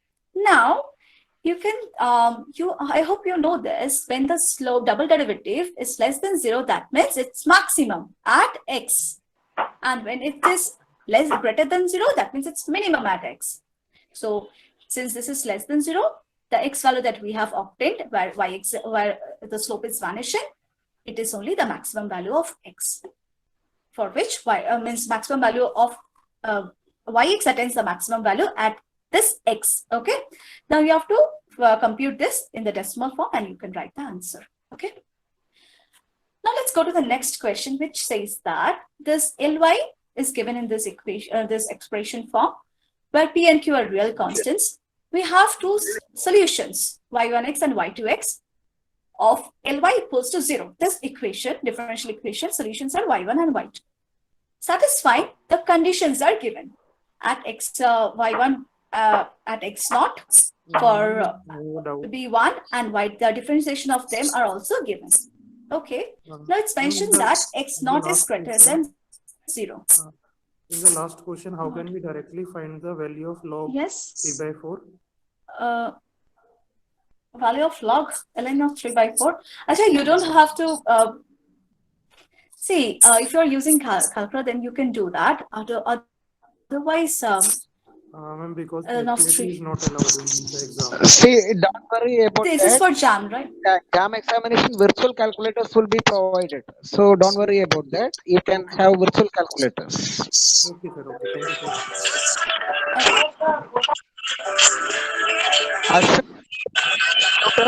Microphone.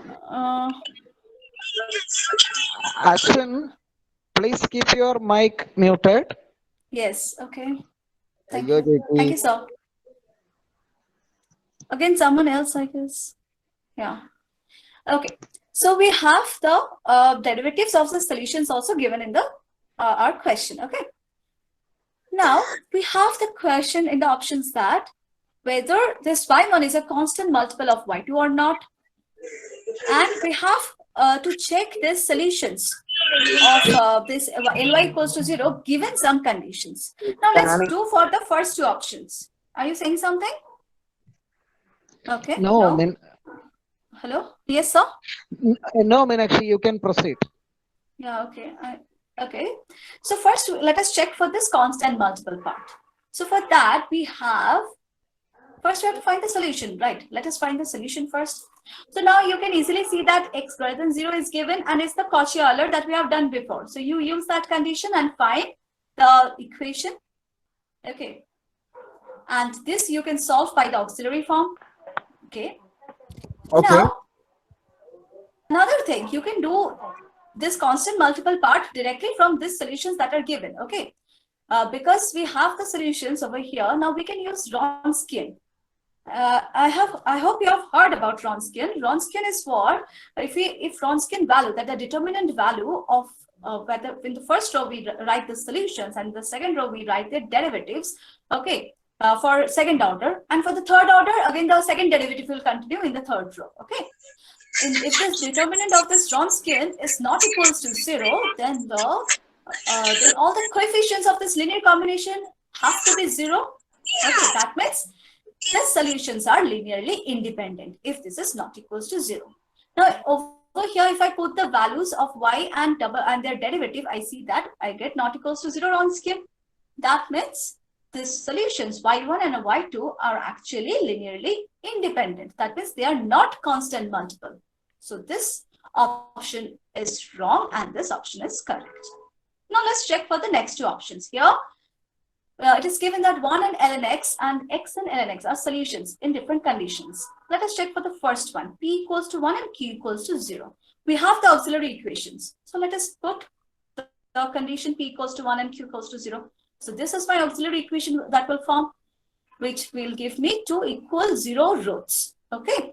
That means this is my solution. Okay. Where I put the value of z and I get this solution. Okay. Now you can check for this solutions 1 and ln x by just putting 1 and 0.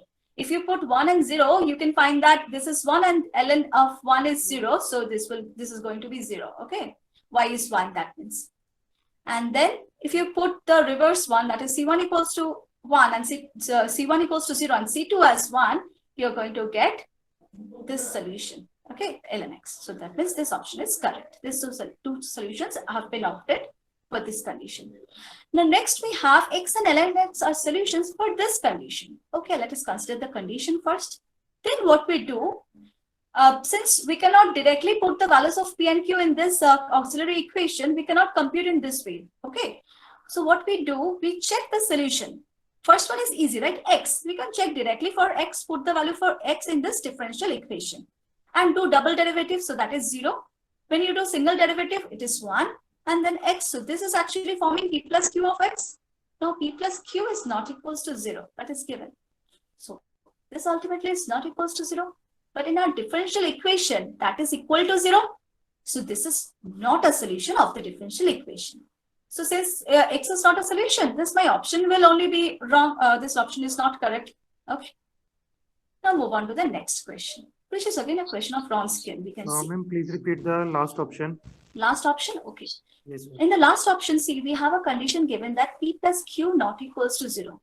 No other conditions are given so that we can put the value of p and q in the auxiliary equation and find the solution, isn't it? We have to use this option this condition directly, that p plus q not equals to 0. So for that, I can see we have an easy solution, x and ln x. So first, let's check for x.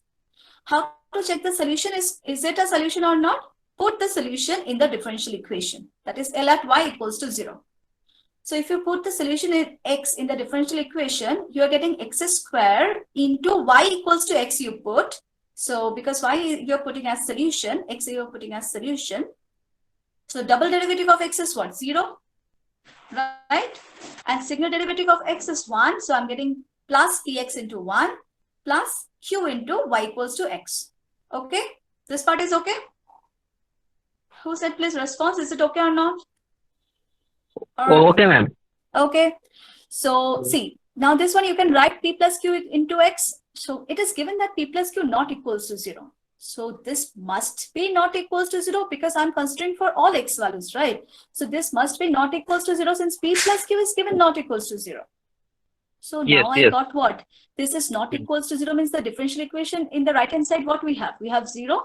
That means it is not equal to the right hand side. So it is not satisfying the differential equation. Okay. So it is not a solution. Okay. Now I move on. Now let me move on. Is it okay? Yes, Okay. you can move on. Okay, correct. So in the next question, we have again Wronskian. You can see here 3 solutions are given which are mentioned as linearly independent solutions of the differential equation. This. If the Wronskian of this linearly independent solutions is in the form as this, we have to find the value of p. Okay, now linearly independent solutions as it is mentioned. I can easily remind for the solution of this and complementary functions, complementary solutions. So let us find the auxiliary equation. I got the roots. Now, how do you know how to do, or do you have any doubt how to compute the roots of a cubic function to the power 3? Do anyone have doubt? Then I'll explain how I've got this factor. Yes, you have a doubt? Okay, so let me once just explain. Someone's microphone is on. Ma'am, no doubt, ma'am. No doubt? Okay, then I'm proceeding. So we have got 3 roots as 1, 2, and 3. Now we can write the general solution.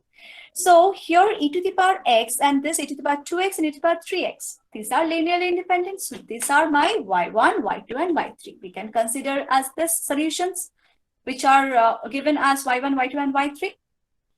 Wronskian of this, if you calculate, as we have done in the previous sum. Now this is for third order. Okay, this is for third order. So here I'll go for up to second derivative. So this value, what I'm going to get is not equals to 0 because e to the power 6x, e to the power x is not equals to 0. No, it's positive value. So this is not equals to 0. That means this y1, y2, y3 are linearly independent, which was wanted over here. And I have the value also, which is 2 into e to the power 6x. So I can compare with this and say b is equal to 6. Okay. The next question is that here let fxy equals to 0 be a solution of the homogeneous equation as this is given. And here another solution is given which I can compare with this, I'll say this afterwards, C, which is a solution of this differential equation. Okay. Now, actually you can notice that here x is shifted to plus alpha and y is shifted towards left by minus 3. Okay. So here this is a solution of this differential equation. Okay. Now, I have to find the value of alpha. What? Please repeat. Pardon? Alok de do. Someone please say me. Alok, DJ Alok. B is? DJ Alok. Someone please say me, pardon, means translate this in. Hello, നമ്മുടെ പേര് Rasheed. Sorry, Excuse Minakshi. me. Just discard it. Just avoid it. Someone is trying to create some problems, I think. Okay, so I'll proceed, sir. Okay. You can proceed, and also now the time is around 12:18, so you can do one or two problems, and after that we can have a short discussion. Yes, we can do that, sir. So let's see. Okay. Okay, so here, see, this is a solution of the differential equation. Now, here we have to find the value of alpha. So I have seen that x is shifted by plus alpha and y is shifted by minus 3. So I can use this solution in this equation also, since this will satisfy for all x, y values, right? So instead of x, I can write x minus alpha also, and instead of y, I can write y plus 3 also. And if I do that, what I see, I will get f of x and y ultimately, right? So f of x and y will be a solution of the differential equation, where instead of x and y, I'll put in place of x, I'll put x minus alpha, and in place of y, I'll put y plus 3. That means this differential equation. This is a solution of this differential equation, okay? But this is actually f of x and y, as we have seen. That is a solution of the first differential equation that was given. So I can compare this two. So let me simplify this first, and by comparing, I get alpha equals to 7. Okay. So the next question is that. Yes. Ma'am, একটু আগেরটা একটুখানি বুঝতে পারলাম না, ওই এটা x minus alpha কেন নেওয়া হলো? X minus alpha নেওয়া হলো. Will I say in English? Okay, let me say in English only, because others will understand. So x minus alpha I've taken. See, I can take, right, because this will satisfy for all x, y values. Okay. So I can take x as x minus alpha. Okay. So now I have taken x minus alpha, so that x minus alpha and plus alpha makes it x, because I have f of x y as a solution of a differential equation. I can compare and find the value of x, find the value of alpha. Okay. So to do that, I have just transformed this solution so as f of x and y. Okay. So that I can compare this differential equation and this differential equation. Okay, because this will satisfy for all x and y values, so I can do this. Understood? Yes, ma'am. Yes, ma'am. Okay. Next equations is a constant coefficient equation, and here it said that the general solution approaches to 0. Okay, this is a lengthy actually. I have to do 3 steps. Let me stop it right here. Let me do a bit of discussion. Is it okay, sir? Or I have time? Okay, it's 12, 11, right? I can complete this sum. I can complete this sum. Yeah, you can do it. There are actually 3 steps for this sum. So here I have to see that. Yes. Okay. Sorry, Minakshi, you can continue. Yes. Okay, sir. So here the general solution, it's said to be approaching 0 as x tends to infinity. This is the information that is given. So let us first find the general solution by our auxiliary equation method. So these are the roots. That means the general solution is going to have some terms as what? Can we do this sum by eigenvalues? That when we find this quadratic equation, see, I'm saying, yeah, and see, I'm saying that in differential equation sums, there are many methods. Okay, you can use some different method also. Okay, if you find that is correct and you verify it that it is correct, you can obviously use it. Like check the conditions for x greater than 0 for Cauchy-Euler and do this checkings. Then you can use any method. Okay, there are various methods. Okay. Okay, ma'am. Okay. Okay. See, now here I have the roots, right? For this auxiliary equation. Now the solution is going to have some terms like e to the power some coefficient into x. Okay. Now e to the power of x, if it is positive coefficient, then it will tend to infinity as x tends to infinity. But here it's given that the solution approaches 0. That means e to the power some negative coefficient of x must be there. So this I need to be careful. Now let us take the conditions for this roots. Okay. First I take distinct real roots. Okay, distinct roots means obviously real, so I'm taking distinct real roots. Okay, first let me take that condition. So with that I have this as my general solution, and then Obviously, as I've said before, M1 and M2 must be. Answer is right. Which answer? Is anyone saying me? Okay, I'm proceeding. Okay, so M1 and M2 are less than 0. Obviously, because it is approaching 0, this I need to be the condition. Now, the sum of the roots, as I've done before also, the sum of the roots must be minus v. That means sum of two negative value is less than 0. It's negative. So this is less than 0. That means v is positive. Now, next we have product of the roots is c, right? So here we are talking about b and c. That means we need to consider sum of roots and product of roots only in all the, if you are doing with this method, you have to consider this only in all the auxiliary equations, all the roots, okay? So here c is also greater than 0. Why? Because product of two negative is positive. I've got option C for this condition. Let's check for two equal roots. Ma'am, Yeah, say me. Say. ma'am, here the roots are distinct, so the M1 plus M2 is less than 0. See, both the roots are negative. Okay. If you take two negative numbers and add them, Okay. will your answer be negative or positive? Negative, no? Negative. Yeah, that's why. Okay. So here I have taken two equal roots condition. It can be. So now in this case, this is your general solution. Here we have the term e to the power of mx. That must be less than m must be less than 0. That means, okay. So we have here sum of root means twice of m, that is equals to minus v. Obviously here also sum of twice of 2m, m is negative. That means 2m is also less than 0, negative. So v is greater than 0. Product of root means here m square. So that means c greater than 0. So here also I've got option C. Now we have the complex form. This is a general equation for the complex roots. So here alpha must be less than 0. Okay, and here consider that the trigonometric functions are actually bounded, right? So the function that e to the power of alpha of x, this alpha must be less than 0 to approach the solution to 0. Okay, to make the solution approaching 0, this must be less than 0. Now here the sum of roots is what? Here the sum of root is 2 alpha, that is minus b less than 0. Again, that means b greater than 0. And product of root is here alpha square plus beta square. Obviously, since I've considered complex roots, please repeat the I've complex considered root. beta. Yeah, complex root. When we take the m1 is equals to alpha plus iota beta. After Yes. that, what do you say? Yes, okay, alpha plus iota beta or I beta. So I have taken two complex roots. Okay. Okay, this will be minus. This is a typing mistake, huh? Let me correct it. This will be minus. Two conjugate roots, it is now, always. Am I correct? Yes, ma'am, yes. Yeah, this will be minus.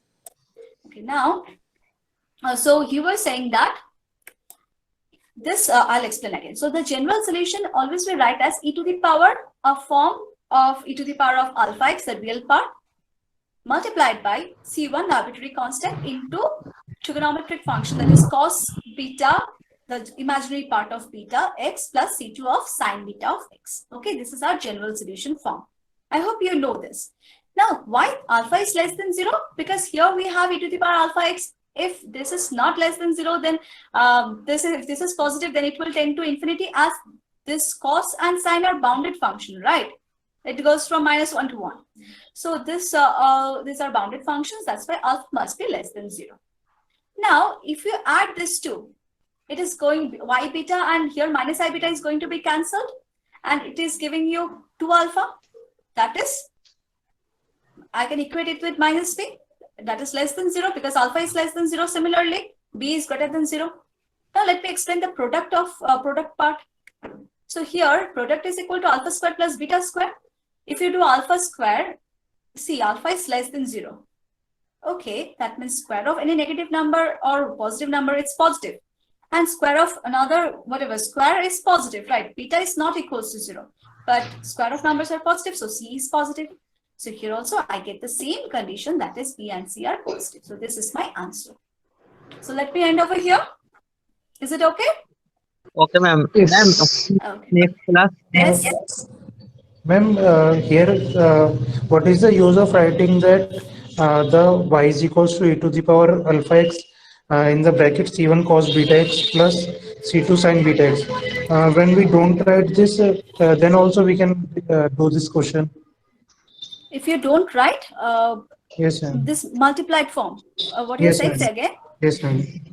That means just here, see that you can do it in other ways. You have to consider that the y is approaching 0. That type of conditions only you must take. Here in this sum, means as I have done here, alpha is less than, I have to take alpha less than 0. Okay, you can do another method, but you have to consider the conditions so that y is approaching 0. That you be careful. Okay, then you can do with other methods. Okay. Okay, ma'am. Okay. Thank you. Okay, thank you, Minakshi, for having a wonderful session on ordinary differential equation. As I said in the beginning, it is the first time we are arranging a class on ordinary differential equation, and with a short period of time, Minakshi done a very good job and collected many problems from previous JAM question papers and explained the things very well. I'm sure that all the participants will be really benefited out of it. Ma'am, I just completed my MSc from college in Kerala itself. And this is for the first time I'm listening to an ODE class, and it's really excellent. And I don't know how you collected these types of problems, and you explained very well. The narration was really excellent. And I also want to say sorry from our side that this is the first time that we are dealing with this type of distractions. Sorry, madam. And I also thank Vinod sir for conducting such a class, and we are expecting more classes from you. Thank you, ma'am. Thank you so much. Okay. Thank you, Minakshi, for this wonderful class. I was actually late to enter the classroom. So, but when I entered, I was like, okay, it was a very good class. You collected so many question papers. You explained it very well, each and every steps. Thank you so much. Thank you for this class. Thank you. Thank you, Anne-Marie. Thank you. And you can follow the YouTube video for the previous questions that you have missed. Okay, you can follow the video. Isn't it, Sure, sir? sure. So it will be uploaded. Yes, sir. Thank you. Minakshi, and Anne-Marie is also a research scholar. She is doing PhD in Cochin University of Science and Technology now. Okay. So nice to introduce you. Okay. Thank you. You're doing PhD in which topic?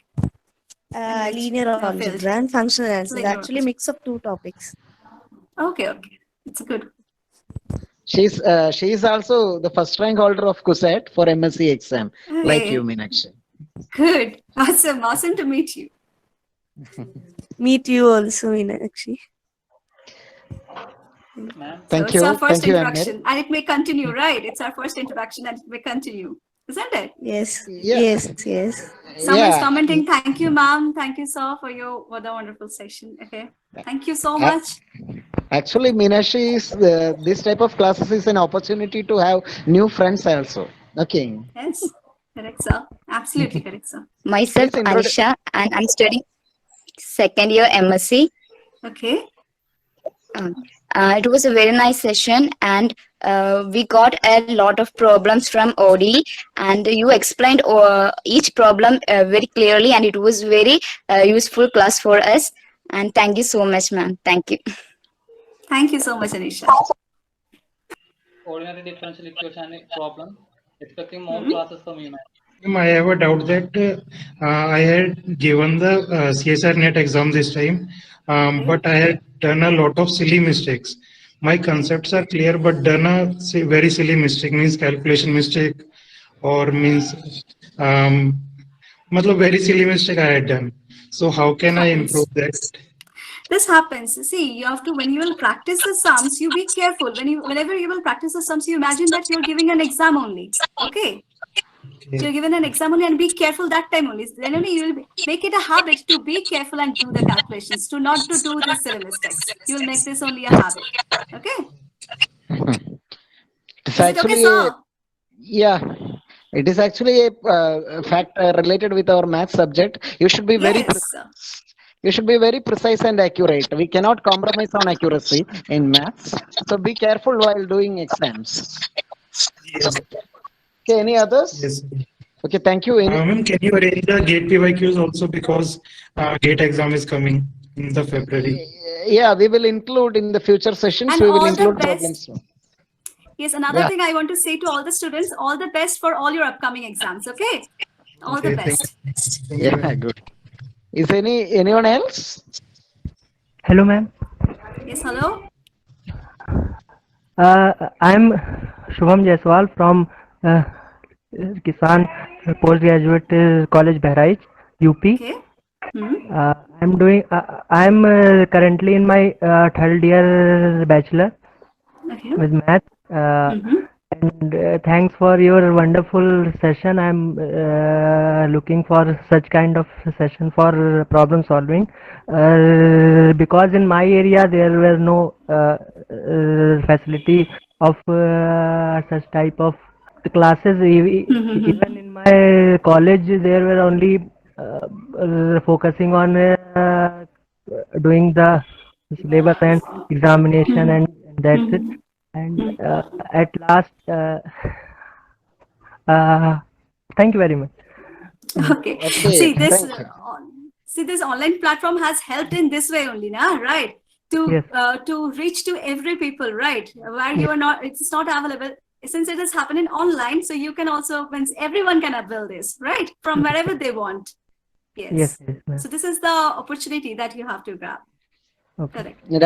And also we are getting an opportunity to interact with students from various parts of the world.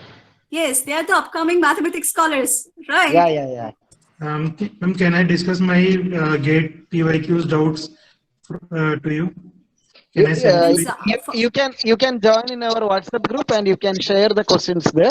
Members, we have many members from various parts. Of course, Minakshi is also there, so you will get your answers to your problems. What is the WhatsApp number? Can you Okay, tell? you will get it in while we will upload it in the YouTube channel. You will get the links from there. Okay. What is the name of the YouTube channel? You can search Bidumon R. That is the name of our It's YouTube better. channel. So if I send the link, if someone sends the link over here in the chat box, then they can do it now only. Okay, they can connect to it now only. Oh, Isn't okay. it so? They can subscribe the channel, or they can get a link now only. So I will give you it in the comment box. Okay. If Link someone for does that. Okay, somebody will post it in the chat box. Okay. Otherwise, also you can check it in the. You can search in the YouTube. You will get it. Okay. Yes. The name someone can write it. Bijumon R. Bijumon R. BI. The link is given in the chat box. You can check it. Link is there. Okay. Yeah. So, any other students have anything to say about our today's program? So I think now the time to wind up the session. So once again, I would like to thank my wholehearted gratitude to Minakshi Ghosh for joining with us in her busy schedule of research and other things. I am very much thankful to you. Okay. Thank you, Minakshi. Thank you, sir. Thank you so much. And thank you to all the students. Thank you, all of you, not only students, all of you who are listening over here, okay, who are listening and who will watch on YouTube also. They will also be benefited from this kind of sessions, right? So, okay. So I hope that you will be again with us for this type of sessions, and your helps in future will also be expected. Very thankful. Thank you to Minakshi, and wish you all success in your research career and the other competitive exams that you are preparing. Yes, thank you, sir.